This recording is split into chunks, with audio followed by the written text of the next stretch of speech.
Qu'est-ce qu'on fait pas pour vous? Myriam. Naturel, hein. Fun. Ok. Action!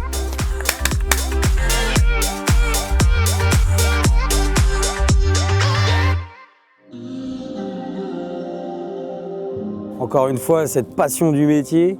C'est de voir le résultat de ce que j'accomplis au quotidien. J'aime mon travail, j'aime ce que je fais au quotidien. C'est aussi d'avoir la reconnaissance et le soutien de mon équipe et puis de ma hiérarchie. On est vraiment une petite famille qui travaillons et qui marchons ensemble dans la même direction. Donc mes objectifs aujourd'hui, d'arriver un petit peu à stabiliser tout ce que j'ai pu mettre en place ces derniers mois. Ça serait plutôt voir un Père Rousseau et une filiale de Myriam grandir. De réussir à créer une vraie dynamique d'équipe dans la bienveillance. Alors ça, j'y tiens beaucoup. Avoir gagné des marchés, voir la société en bonne santé. Ce qui m'a permis de réussir chez Myriam, C'est d'avoir la confiance de mes patrons et de m'épanouir dans mon travail. La possibilité de m'exprimer, de mettre en valeur mes compétences.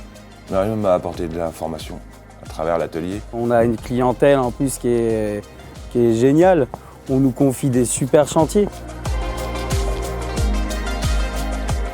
Pour moi, l'accomplissement, c'est de servir à quelque chose dans une organisation et de se lever tous les matins et de se dire j'y vais et je vais remettre une pierre à l'édifice, je vais participer.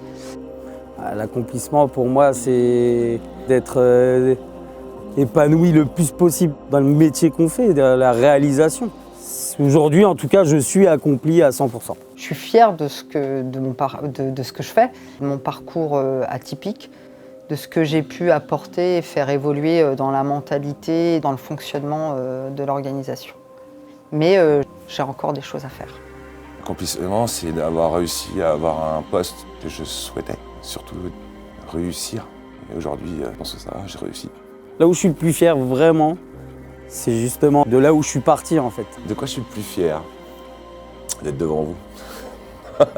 C'est une question d'envie, avant tout.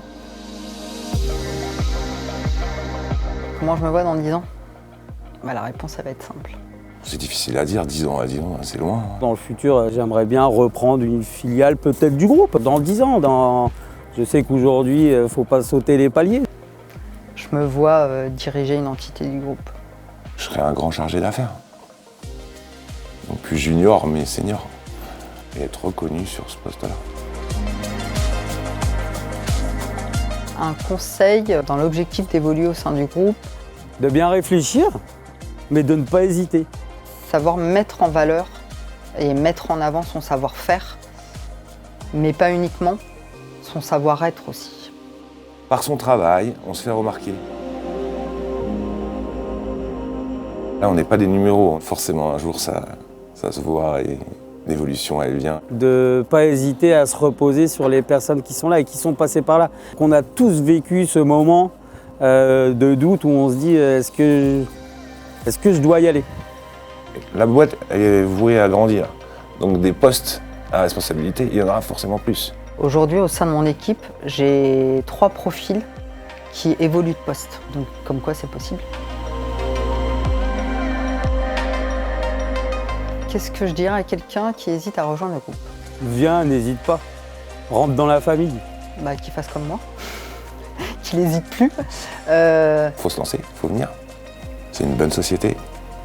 Je pense qu'on a besoin de nouvelles visions et de savoir-faire qui peuvent même être d'horizons différents.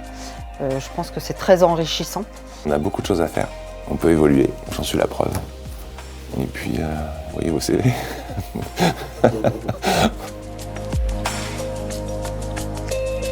Donc un mot pour décrire ces quelques minutes qu'on a passées ensemble. Ça va être partage, c'est le premier mot qui me vient à l'esprit. Super. Je dirais très instructif et très enrichissant.